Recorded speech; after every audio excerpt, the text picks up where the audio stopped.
Bugun men sizga juda muhim mavzuni tushuntirib beraman. Yangi qonun kuchga kirdi va bu masala faqat tadbirkorlarga, faqat haydovchilarga yoki faqat hujjat ishlari bilan yuradigan odamlarga tegishli emas. Bu o'z uyida tinch yashayotgan oddiy fuqaro, ishchi, talaba, pensioner, uy bekasi, kichik biznes egasi, avtomobil haydovchisi, ijara beruvchi yoki ijara oluvchi bo'lgan har bir odamga taalluqli bo'lishi mumkin. Eng katta muammo shundaki, ko'pchilik qonun kuchga kirgandan keyin ham men bilmagandim deb o'ylaydi. Lekin amaliyotda bilmaslik ko'p hollarda javobgarlikdan ozod qilmaydi. Shuning uchun bu videoni oxirigacha ko'ring. Men bugun nimalar o'zgargani, kimlar ehtiyot bo'lish kerakligi, qaysi holatlarda vahima qilish shart emasligi va eng muhimi hozirning o'zida qanday amaliy qadamlar qilish kerakligini oddiy tilda tushuntiraman. Kanalga hozirroq obuna bo'ling, videoga like bosing. Chunki bunday ma'lumotni vaqtida bilish ko'p pul, vaqt va asabni tejaydi. Avvalgi tartibda ko'p odamlar hujjat masalasiga faqat muammo chiqqandan keyin e'tibor berardi. Masalan, jarima kelgandan keyin tekshirardi. Qarzdorlik sababli hisob raqam bloklangandan keyin yugurardi. Ijara yoki oldi-sotdi shartnomasi bo'yicha nizo chiqqandan keyin advokat qidirardi. Ya'ni odamlarning katta qismi profilaktika qilmasdi, faqat oqibat bilan kurashardi. Endi esa yangi tartiblar shuni ko'rsatmoqdaki, rasmiy hujjatlar, elektron xabarnomalar, davlat xizmatlari portallari, soliq, jarima, ijro, kredit va mulk bilan bog'liq ma'lumotlar yanada muhim ahamiyatga ega bo'lib bormoqda. Oldin ayrim masalalarda keyin ko'ramiz, tanish orqali hal qilamiz. Bitta ariza yozsak bo'ldi degan yondashuv ishlagandek ko'rinardi. Hozir esa tizimlar elektronlashmoqda, ma'lumotlar bazalari bir-biriga ulanmoqda, qarzdorlik yoki majburiyat yashirin qolmayapti. Men buni oddiy misolda tushuntiraman. Tasavvur qiling, fuqaro avtomobil boshqaradi. Avval u jarimani bilmasligi, pochta kelmagani yoki xabar ko'rmagani sababli o'zini xotirjam tutardi. Lekin hozir jarima elektron bazada turadi, muddat o'tadi. Keyin qo'shimcha choralar boshlanishi mumkin. Xuddi shunday. Soliq bo'yicha kichik qarz ham vaqtida tekshirilmasa, keyin kattaroq muammoga aylanishi mumkin. Eng xavflisi, odam muammoni kech biladi va o'sha paytda tanlovlar kamayib qoladi. Yangi tartibning asosiy mazmuni shuki, fuqaro va tashkilot o'z majburiyatlarini vaqtida bilishi, rasmiy kanallardan tekshirishi, hujjatlarni to'g'ri yuritishi, kelgan talab yoki xabarnomaga befarq qaramasligi kerak. Bu faqat jazolash uchun emas, balki tartibni oldindan aniq qilib qo'yish uchun ham kerak. Lekin oddiy odam uchun eng muhim savol bitta: men nima qilishim kerak? Birinchi bilish kerak bo'lgan narsa qonun kuchga kirgandan keyin og'zaki gap. Ijtimoiy tarmoqdagi mish-mish yoki qo'shnining maslahati rasmiy manba o'rnini bosmaydi. Men doim aytaman, har qanday muhim masalada 3 ta narsani tekshiring. Qonun yoki qarorning rasmiy matni, davlat organining rasmiy izohi, sizning shaxsiy holatingizga tegishli hujjatlar. Masalan, bir kishi endi hamma jarima to'laydi ekan degan gapni eshitadi. Lekin aslida jarima hamma uchun emas, faqat aniq bir qoidani buzganlar uchun bo'lishi mumkin. Yoki endi hujjatsiz yashab bo'lmaydi degan gap tarqaladi. Aslida gap hujjatsiz yashash haqida emas, balki ma'lum bir bitim ijara, mulk yoki ro'yxatdan o'tish tartibini rasmiylashtirish haqida bo'lishi mumkin. Mana shu farqni tushunmaslik odamni yo ortiqcha vahimaga soladi. Ikkinchi muhim jihat. Ikkinchi muhimiyat, yangi qonun odatda hammani bir xil darajada urmaydi. Kimning hujjati joyida bo'lsa, kim qarzlarini tekshirib tursa, kim shartnoma tuzsa, kim rasmiy xabarnomalarni o'qisa, bunday odam uchun o'zgarish katta xavf emas. Aksincha, muammo odatda og'zaki kelishuv yetadi. Ertaga to'layman, xabar kelmasa demak yo'q. Nomimda nima borligini bilmayman degan yondashuvda paydo bo'ladi. Uchinchi jihat, raqamlar kichik bo'lsa ham e'tiborsizlik qimmatga tushishi mumkin. Masalan, 70 ming so'mlik jarima vaqtida to'lanmasa, muddat o'tishi. Ijro jarayonlari, qo'shimcha xarajatlar, hisoblar bilan bog'liq cheklovlar paydo bo'lishi mumkin. 300 ming so'mlik kommunal yoki soliq qarzi ham, agar u oylar davomida tekshirilmasa, keyin hujjat olish. Mulkni rasmiylashtirish yoki boshqa davlat xizmatlaridan foydalanishda noqulaylik tug'dirishi mumkin.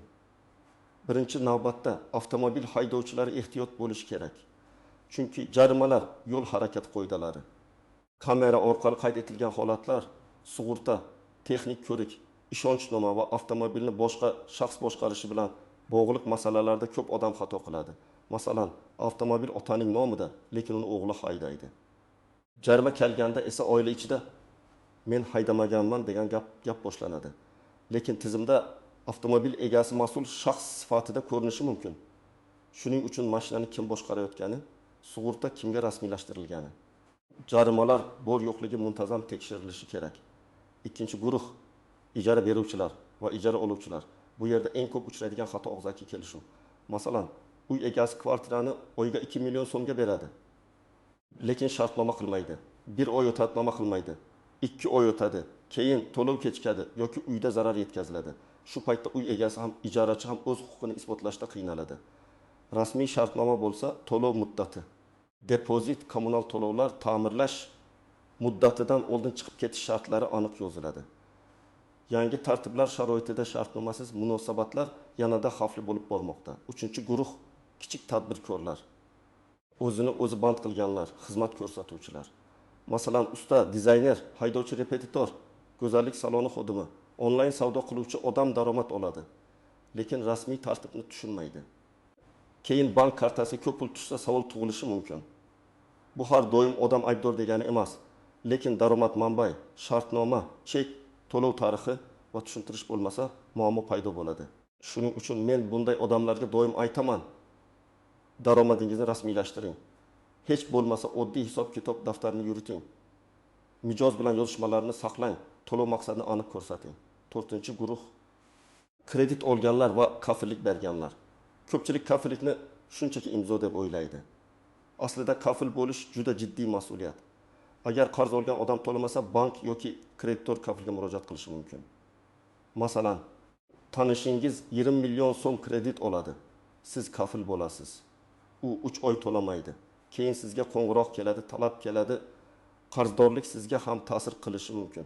Shuning uchun yangi tartiblar kuchaygan sharoitda kafillik, qarz bo'lib to'lash va kredit shartnomalarini o'qimasdan imzo qo'yish eng xavfli xatolardan biri.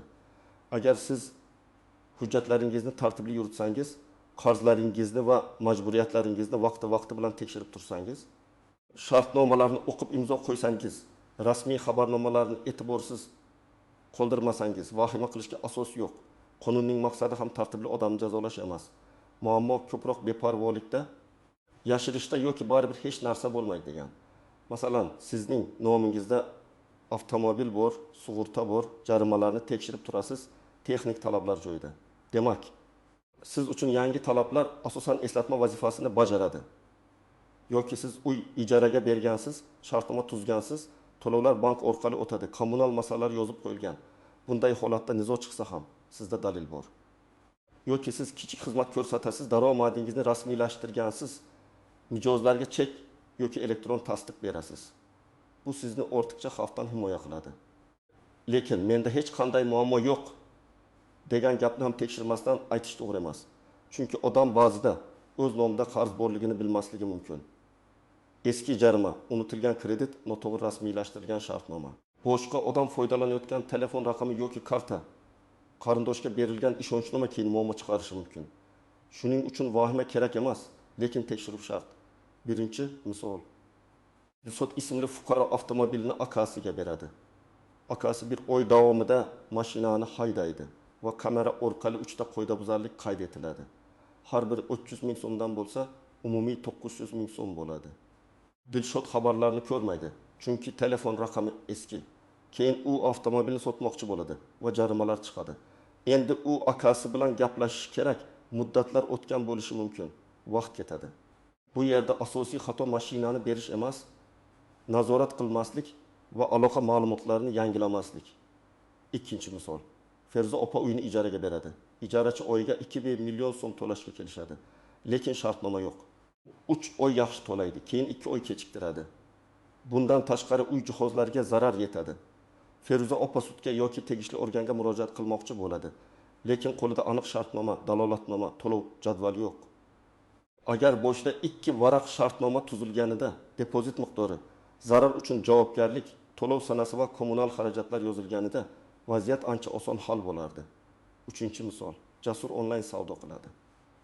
U oyiga 10 million so'm atrofida aylanma qiladi, lekin pul shaxsiy kartasiga tushadi. U men kichik savdoman, hech kim so'ramaydi deb o'ylaydi. Bir kuni bank yoki soliq tomonidan tushuntirish so'raladi. Jasurda tovar kirim hujjatlari mijozlarga berilgan chek, buyurtmalar ro'yxati tartibli emas. Bu darhol katta jazo degani emas, lekin tushuntirish berish qiyinlashadi. Agar u boshdan o'zini o'zi band qilgan yoki mos tartibda ro'yxatdan o'tganida, tushumlarni alohida yuritganda muammo kamayardi. 4-misol. Bir yigit do'stiga kafil bo'ladi. Kredit 30 million so'm. Do'st 2 oyda yopaman deydi. Lekin ish yurishmaydi va to'lov kechikadi. Bank kafilga murojaat qiladi. Yigit men pul olmaganman-ku deydi. Lekin u shartnomaga imzo qo'ygan. Mana shu joyda ko'pchilik qonunni kech tushunadi. Kafillik mehribonlik emas, huquqiy majburiyat. Shuning uchun har qanday imzo oldidan agar asosiy qarzdor to'lamasa, men qancha to'layman, qaysi muddatda to'layman, menga qanday oqibat bo'ladi degan savollar berilishi kerak. Har bir yangi qonun yoki tartibda istisnolar bo'lishi mumkin. Masalan, ayrim talablar faqat ma'lum sanadan keyingi munosabatlarga qo'llanadi. Ayrimlari eski shartnomalarga ham ta'sir qilishi mumkin. Ba'zi holatlarda ogohlantirish muddati beriladi. Ba'zi hollarda birinchi marta qoidabuzarlik qilgan shaxsga yengillik bo'lishi mumkin. Lekin buni taxmin bilan emas, aniq mat orqali bilish kerak. Eng ko'p uchraydigan nozik jihat shuki, odam o'z holatini umumiy videoga qarab baholaydi. Men bugun umumiy tushuntiryapman, lekin sizning holatingizda sana hujjat miqdori, shartnoma turi, qarzdorlik muddati, kimning nomida rasmiylashtirilgani kabi detallar hal qiluvchi bo'lishi mumkin. Masalan, 20 million so'mlik qarz bilan 20 million so'mlik qarzning oqibati bir xil emas. Bir martalik kechikish bilan 6 oylik kechikish ham bir xil baholanmaydi. Og'zaki qarz bilan notarial qarz shartnomasi ham boshqa oqibat keltiradi. Yana bir muhim tuzoq elektron xabarni ko'rmaslik. Ko'pchilik menga qog'oz xat kelmadi dedi. Lekin hozir ko'plab xabarnomalar elektron shaklida ham berilishi mumkin.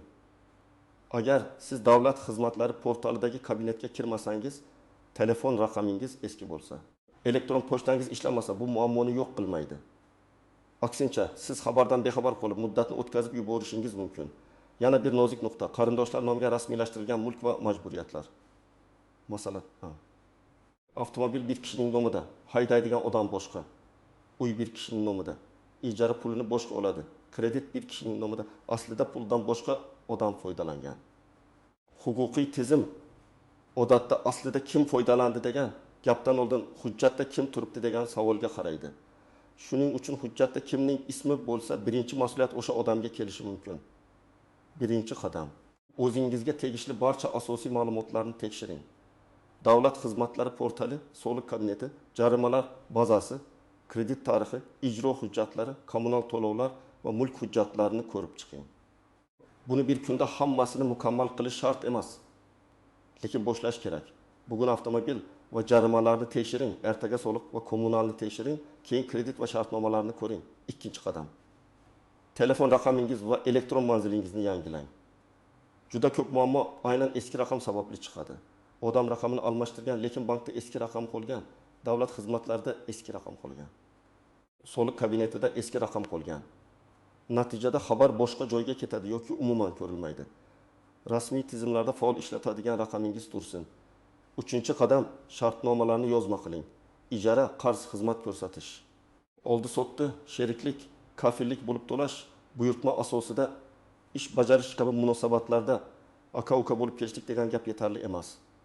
Oddiy yozma shartnomada tomonlarning ism, familiyasi, pasport yoki ID ma'lumotlari, summa, muddat, to'lov usuli, majburiyat, javobgarlik, nizoni hal qilish tartibi yozilishi kerak.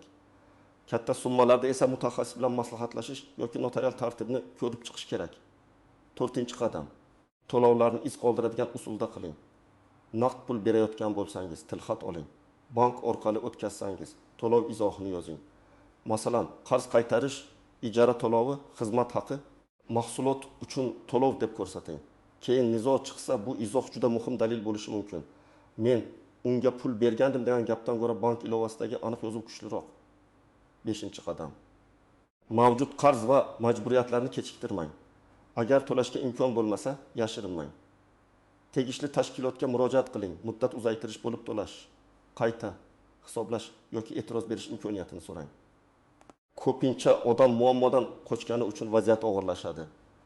Vaqtida yozilgan ariza, tushuntirish yoki e'tiroz keyingi bosqichda sizning foydangizga ishlashi mumkin. 6 qadam. E'tiroz bildirish muddatlarini o'tkazib yubormang. Jarima qaror, talabnoma yoki boshqa hujjat bo'yicha rozi bo'lmasangiz, keyin boraman demang. Odatda bunday masalalarda aniq muddat bo'ladi. Muddat o'tsa, haqligingizni isbotlash qiyinlashishi mumkin. Hujjat kelgan sanani, uni ko'rgan sanani, javob yozgan sanani alohida qayd qilib boring. 7-qadam, hujjatlarni papkaga yoki elektron arxivga joylang. Pasport yoki ID nusxasi, mulk hujjatlari, avtomobil hujjatlari, kredit shartnomalari, to'lov kvitantsiyalari, ijara shartnomalari, kafillik hujjatlari, sud yoki ijro bilan bog'liq qog'ozlar alohida saqlansin. Telefoningizda ham skaner qilingan nusxalari bo'lsa yaxshi. Lekin shaxsiy ma'lumotlarni begona odamlarga yuborishda ehtiyot bo'ling. 8-qadam, imzo qo'yishdan oldin kamida 3 savol bering. Birinchisi, men nimaga rozilik beryapman? Ikkinchisi, agar ikkinchi tomon majburiyatni bajarmasa, men nima yo'qotaman? Uchinchisi, bu hujjatni bekor qilish yoki o'zgartirish tartibi qanday? Agar shu 3 savolga javob yo'q bo'lsa, imzo qo'yishga shoshilmang. Qonunda eng qimmat xatolardan biri o'qilmagan hujjatga qo'yilgan imzodir. Agar masala soliq bilan bog'liq bo'lsa, soliq organining rasmiy kabineti yoki hududiy soliq bo'limiga murojaat qiling. Agar jarima yoki yo'l harakati masalasi bo'lsa, tegishli rasmiy tizim orqali jarimalarni tekshiring va e'tiroz tartibini ko'ring. Agar kredit yoki kafil bo'lish masalasi bo'lsa, bankdan shartnoma nusxasini, qarzdorlik jadvalini, foiz va penya hisobini yozma shaklda so'rang. Agar ijro ishi boshlangan bo'lsa, ijro hujjati raqami, qarzdorlik asosi, hisob-kitob va to'lash tartibini aniqlang.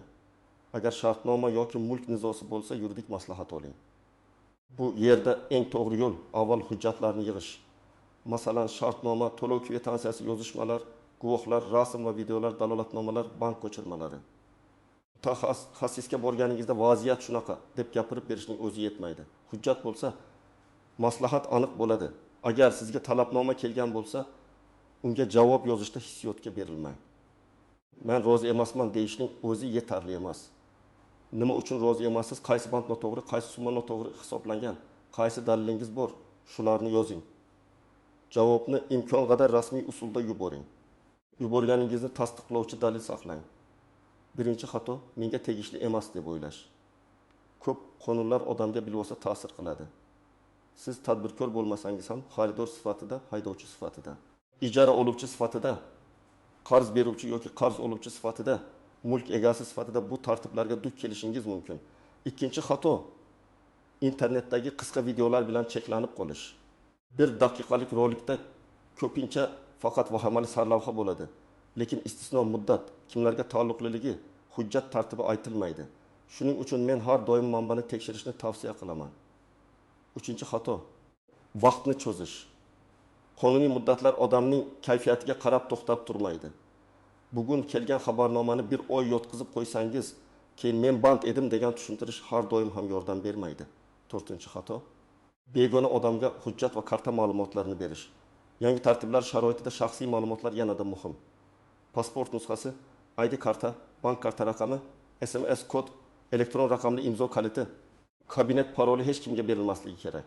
Ayniqsa, men sizga jarimani o'chirib beraman, qarzni yopib beraman, hujjatni tezlashtirib beraman degan odamlardan ehtiyot bo'ling.